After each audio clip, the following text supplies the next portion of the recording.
All right, let's get started. Can you all hear me okay? Okay, great. I see Barbara gave me a thumbs up, so that's good. Thanks, everyone. Wow, a lot of thumbs up. Thank you. Thank you so much to everyone for coming. And I just wanted to say thank you to everybody here for all the work you're doing on language access and improving government services with technology, AI, and human-centered practices. And just want to recognize, I know we have people who've been doing this work for many years, and I did see that someone in the chat it's their first day of doing this work. So shout out to Victoria from DC. And thank you so much to Innovate US. We appreciate your work so much at the New Jersey Office of Innovation. We learn a ton from our peers through the workshops that you lead. So I just wanted to say thank you to the whole team at Innovate US. Today we're going to be talking about amplifying human-centered language access through machine translation and AI. Again, I'm Ruthie. I'm here with my colleague Barbara. What I really want to emphasize kicking off this talk is that everything that we do at the New Jersey Office of Innovation, especially with AI, starts with a human-centered collaborative approach.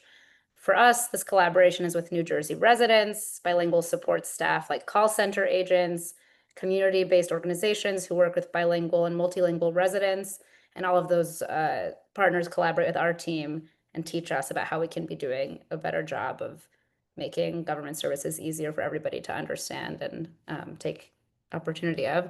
And we use AI to scale and expand this fundamental work, but it always starts with that foundation. This is how we're going to be talking about today's workshop. We're going to go through a case study around unemployment insurance, our strategy and framework for language access beginning in Spanish, some best practices, choosing a tool, and how you can get started today.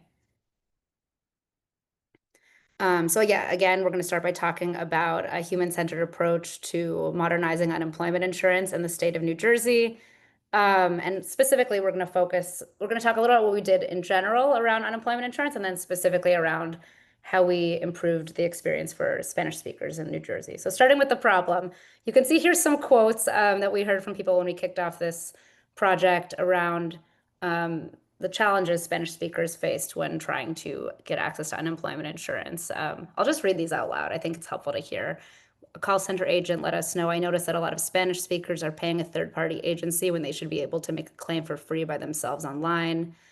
And then this is a translated quote. I don't know if you've seen what it's like to fill out a form in the USA. The truth is, I prefer that a train run me over. I can't read it. It's so much that they make you dizzy. So we don't want that. I'll talk a little about what we did to improve this experience. If you can go to the next slide, Barbara. Great. So, and again, we did all of this without AI, and then we'll talk about how we use this experience so that we could bring these insights to the work that we do to scale human-centered translation with AI. So in April 2024, we launched a new unemployment insurance application. This had 20% fewer questions. It reduced application time by 84%. It used to take people about 4 hours on average to fill out the application, and now takes them about 25 minutes on average. We cut call center wait times. This is the one I really want to highlight for this presentation. We achieved 100% completion time parity for English and Spanish speakers. And in a moment, I'll talk about some of the ways we did that. We also decreased claims requiring manual review by 14%, and we both boosted post-application submission follow-through by 20%. And you can imagine that all of these support one another. If it's easier to fill out an application, you're more likely to fill it out, in a way that is accurate and requires less manual review and follow-up. People can get the benefit faster. And again, we had an opportunity to really transform the unemployment insurance process end to end in the state of New Jersey. And like everything else that we do, we go deep in collaboration with one program in the state, and then we take out learnings and bring that out to many programs. But yeah, let's zoom in a little bit how we achieved the 100% completion time parity for English and Spanish speakers. So this was a very kind of deep effort from a lot of folks, including 8 months of manual content co-creation. We collaborated with 15 native Spanish speakers who live in New Jersey, and as I mentioned, also with support center staff, with community-based organizations, really diverse group of folks. 9 Latin American countries were represented, also 5 bilingual creatives who collaborated with the people I mentioned and kind of really tried to bring out their insights and figure out how we could translate that into the new application that we were developing. And again, this is serving 900,000 Spanish-speaking workers in the state of New Jersey. And then shortly after we released the new unemployment insurance application, New Jersey passed the 2024 language access law. I'll just walk through this quickly. So this requires translation of an agency's vital documents into the top 7 languages spoken by individuals with limited English proficiency in New Jersey. And the key idea is really meaningful access, not just auto translation. So as more tools are available for us to use, more technologies where we can do translation easily, really centering that kind of human lived experience, and that what we're translating really conveys the essential meaning of what the original text intended. As with everything we do in translation, this also helps us improve the plain language English content. So there's like this great flywheel that gets created. Many states and municipalities have passed similar laws or are actively discussing them. So some of you may also be working through language access laws. And even if you aren't, I think this kind of the fundamental nugget of this work, is important for us all to think about. And based on the work we did with programs like unemployment insurance and with this language access law and the insights around the passing of this law, we've started to develop a framework around language access and what we've learned and scaling those insights out across the state. So I want to hand that over to Barbara now to talk through that a little more. Thank you, Ruthie. Hello, everyone. And just friendly reminder, as Ruthie said, we're going to share a lot of information, but we will have 30 minutes after. So if you want to start sharing questions in the chat, and then once we finish with the presentation, we can go back and read them. So a framework for language access is starting with Spanish. After this unemployment insurance project that Ruthie mentioned, these are our pillars, co-create with bilingual frontline staff. For instance, for this project, collaborating with the people at the call center, they had so many insights about bilingual people calling, especially in this case, Spanish speakers. It helped us identify a lot of issues with the vocabulary. They were very specific and very all the knowledge that these professionals shared with us was very it prepared us even before we spoke with the residents. We already had a lot of information that was very valuable. On the other hand, embrace dialects. This is not going to happen with Spanish only. As you know, in New Jersey, we have Spanish speakers from different Latin American countries. And some words might be different depending on the region. I always share the pineapple example, that if you're from South America, you're gonna say anana, and if you are from Central America, you might say piña. And if this pineapple example is essential for the process, for instance, a check, it's one of the words that it can be very different depending on the dialect. It can be confusing, and if you actually take the time to address the difference, it was gonna create a lot of trust between your readers. And of course, you need to represent this with your glossaries and check the different options through UX research. And then let bilingual speakers lead and transcreate. Of course, we always want to keep the original version, the meaning of the original version, but the idea of transcreation is that as a translator, we can have the freedom to slightly change what we are saying if this is needed to ensure that representation is captured and to ensure that cultural nuances are being translated. Like not all the cultures will need the same translation, so that's why transcreation gives you that freedom. This is a summary to tell us a little bit about the Office of Innovation. When we started with this project, we were very focused on research because it was a new topic for us, co-creation, and also basically having the big picture of what was the issue and what were our limitations. Right now, we are more focused on, and also that's why we were not using machine translation for our first project.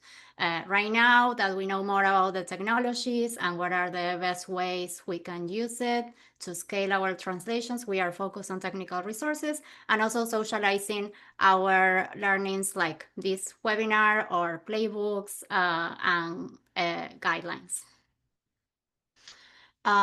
Without using AI, we translated all these projects except job protection, which was the first project that we translated with a translation management system.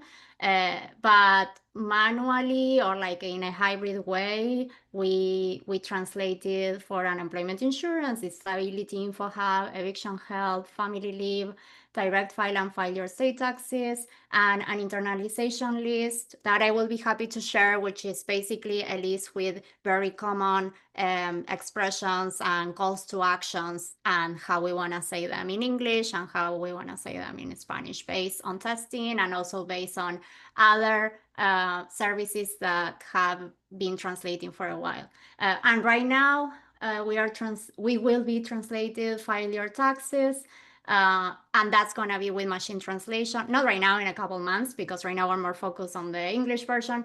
But that's going to be with machine translation. So here I'm going to share some best practices for using machine translation. And these are best practices for using machine translation with an open translation tool. I don't want to get too technical into a whole translation management system because that's more complex and not everybody has access to that. But as a starting point, just because AI and machine translation can be confusing for some people, I like to say that AI is your toolbox where you have so many different tools, and then AI is a specific screwdriver inside that toolbox. So AI is the whole options you can have, and then machine translation is the automatic translation that AI helps you create. And then based on some tests that we made during our original project, we can always see that the best translation is the machine translation that is reviewed by a human. So that's why, or for many reasons, we know that the human in the loop is so essential, even if you're going to scale your results with AI. But at the same time, we know the benefits of AI, and basically because AI can help you make translation memories and accumulate data of your style, that's gonna make the tool automatically write with the words that you are choosing. This example of, do I wanna say piña or ananá, or like the most common example is that even for the Spanish version, we wanna say New Jersey in English because in a localized translation, we realize that that's what people want to read even for the Spanish version. So we can train the tool to always say New Jersey in English, even if we are translating, at least for Spanish, right? And then, of course, we scalability, we can move faster. And as you know, we have so many things that we need to translate, and Spanish is only the beginning. As Ruthie mentioned, we need to do this in 7 languages. So now I'm going to walk you through some steps that you could follow, that we recommend to follow when translating using open translation tools. So the first step is write the text in English, in plain English, and test it. So that's a big part, almost as big as the translation process is, if not bigger, actually. I tend to write in English first, and then I make the translations. In many projects, I have the privilege to write both versions, and writing the English version takes longer. And when I say that you need to ensure that the English version is ready, it's not that it only has to be in plain English, it also has to be tested. It has to be tested by your team and also validated by your stakeholders. Of course, we always know there's a 20% of the content that is going to change, but if you have an 80% that has been reviewed and iterated, okay, that's when you can say that you're ready to start translating. And for those that don't know the federal translation guidelines, please find them. They are super simple and they will help you to get started with plain English. This is a very simple step, but I don't want to take for granted that you already know this. Be tidy, organize your folders. Having a translation folder inside the team and organize them by month is what makes sense to me, because You might have many versions of the same translation. So that's why I prefer organizing them by month. Some people might prefer to organize them by month and then by team. Choose what makes sense for your team, but remember that this is an important step. Um, and then you can take a screenshot of this. This is a template where you can start copy pasting the translations. If you use a translation management system in the past, also known as TMS, you will recognize this is a similar layout. So basically, I'm going to describe what we have here at the top. Basically, we want to incorporate basic information about the project, who is requesting the translation, is the English version written in plain English? Is it ready? Do we have a proofreader in Spanish? And do we have someone from our partner that will review the Spanish version? And then in the columns, the different content, the different type of text you will have in a layout, like checkboxes or heading one, H1, the H2. And then the Spanish column is where you're gonna paste your machine translation. And then you're gonna mark if this was reviewed by a human and if we have comments or things that we wanna test later, or if the state partner has notes.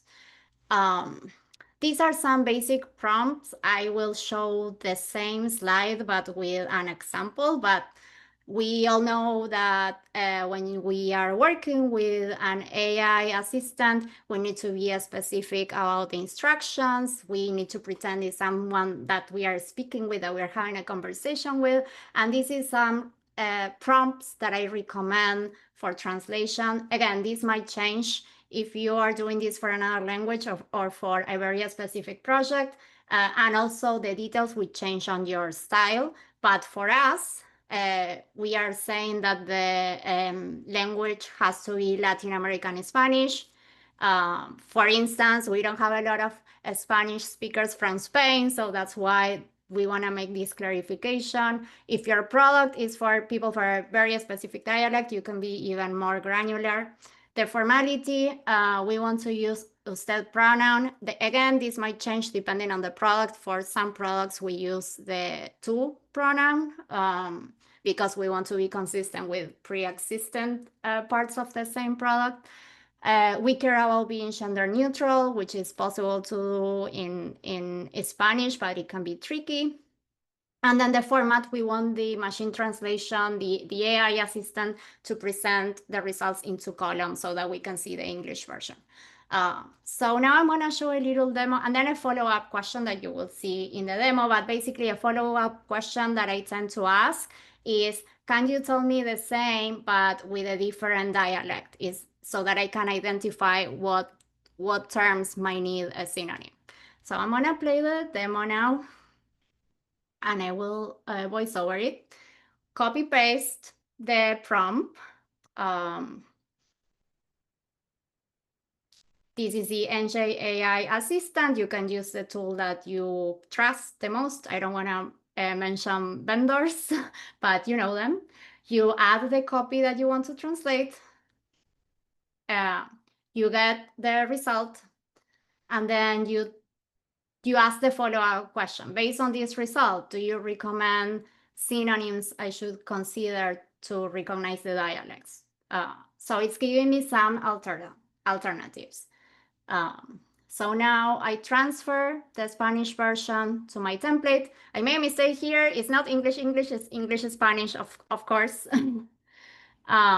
And now I copy the alternatives because I want to analyze them. So I copy these alternatives. And for example, it's telling me I could consider saying seguro médico instead of cobertura de salud. And based on my experience, I'm like, you know what? I like seguro médico more than cobertura de salud.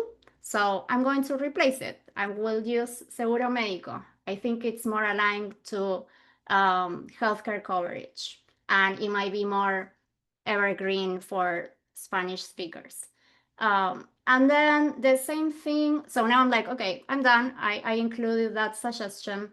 And then now I'm going to say, oh, for multa, which means penalty, they are telling me we could also say penalidad. And since I don't know if multa or penalidad will be better, I will keep multa and penalidad. And then I will leave a reminder to see if we should say multa or penalidad or multa and penalidad, because maybe it's a 50-50, but we want to test it. And then I'm marking that I'm the human made the review. So I'm gonna move to the next slide if I can stop the video. Okay. And the final step is deliver the final translation to the appropriate team. And I have a question here for you if you want to share in the chat. How is your experience delivering translations or delivering content? Because that sometimes is very challenging. You have more than one version. You are working on the translation, and when you're working on the translation, the English version changed, so you need to incorporate that. So sometimes it can be a struggle if you want to share about how you do it, or if you have questions about how you do it. And then, of course, celebrate because you're handing off the translation. And based on that, just like five takeaways: start, continue, and finish with a human in the loop. I know this is hard, but if you can work with the same translator, at least for the entire project, that would be great, because as you can see, we're making a lot of tiny decisions that is really hard to have a new translator and like guess what were all these tiny changes. And as you know, you want to be consistent. Of course, the AI tool can help you remember this, but if you can continue with the same person, that's gonna save you a lot of time. Define your style and train your teams and tools. For example, in the example that I share, we want to be gender neutral, and we also want to write in an usted pronoun. In Spanish, you can talk in usted, tú, or vos. And maybe for your product, you want to use vos, which would be weird, but you might want to use vos. So define what's your style, because that's not only gonna help your team, it's also gonna train your tool. And then use more than one tool. If you are not working with a TMS, the complete translation environment, and you're using an open source translation, as you know, like these technologies are very new and they can hallucinate. And also because some tools might be better with some tasks. Like I like one tool because it's very good with dialects, but I prefer another tool because it's better with grammar. So I can back and forth. And then prepare for the translation domino effect. I don't mean to overwhelm you, but usually someone comes to me and they are like, hey, can you translate this page? And I'm like, yeah, but did you notice this page has 10 links to 10 other pages? What are we going to do about that? And then hand off a validation process. Like you need somehow to validate that the translation makes sense. So this should be, we work with partners a lot. So we need someone to say like, yes, Barbara is not writing the lyrics of the Macarena song here. She's actually writing a serious translation that is loyal to the original English version. And now I will pass the mic to Ruthie again to wrap up the presentation. Thank you. Thanks, Barbara. And just wanted to say thank you so much to everyone who's been putting questions in the chat. Please feel free to keep putting in questions. And I see we have 158 people here. So I know there's a lot of cross-pollination and knowledge sharing. I've been answering some thoughts, and we can have a discussion, but I would love to hear from other folks too on how they're approaching things. So please feel free to comment in the chat as well. But anyway, let's wrap up with how to get started. If you go to the next slide, Barbara. So yeah, the best way to learn is to learn by doing as quickly as possible. And I saw some conversation about who is a good team to lead this kind of work. We can discuss that further, but yeah, always helpful to understand at least initially like who the point person is going to be here and who's going to be supporting and informed. I want to highlight here kind of identifying within your context what are the main languages and dialects spoken. And for a specific service, it may be different than for your entire state or municipality or kind of broader audience base. So something to understand a little bit more about as well. And obviously figure out who you can connect with in your team, support staff, community partners, et cetera, to get a sense of that. And if you go to the next slide, Barbara. Yeah, so in terms of pilot projects, so as Barbara talked about, sometimes there's downstream effects link always helpful to identify if there's like a small scoped initial project to work on, just so you can kind of get a sense of the workflows and some of the places where like there's a bit of friction, and then refine that with a smaller scope type of project. Um, Recommend making a style guide or glossary that you can then upload to an AI tool used to train a machine learning model. If you remember that chart that Barbara showed, well, we saw that a human translation is always most effective at translating things in the way that we'd like to. A trained glossary of terms that you can upload to an AI tool is almost as good, from what we've seen in our feedback from folks on those translations. So again, we really recommend that, and we will share a link to a glossary we've developed with unemployment insurance terms that you can use either for that kind of program or for programs that you are involved with that have similar terms. Again, once you have that, open up an AI assistant, upload the guide, um, you ask it to translate text, get a translator to review those translations, make sure that you incorporate any tweaks back into the model, and then validate with user research, bilingual users, staff, and so on. So again, kind of bringing in those insights from various folks. And then we're going to share some resources. So as I mentioned, we have a translation guide for unemployment insurance, but many benefits programs use similar terms. So take a look at that. And we'll be sharing, I think all the slides will be shared in the recording too. So if you don't get a photo of this, you can look at the recording later. Also, when you translate, the layout of a page and the way you want to design content and display it may evolve. So we have a playbook here around content design and language access, and how the two can inform one another, and a glossary of internationalization terms you can use to kickstart your work as well. And if you want to read a little bit more about some of the work we've done, you can check out these blog posts. And I think with that, we can open up the room for conversation.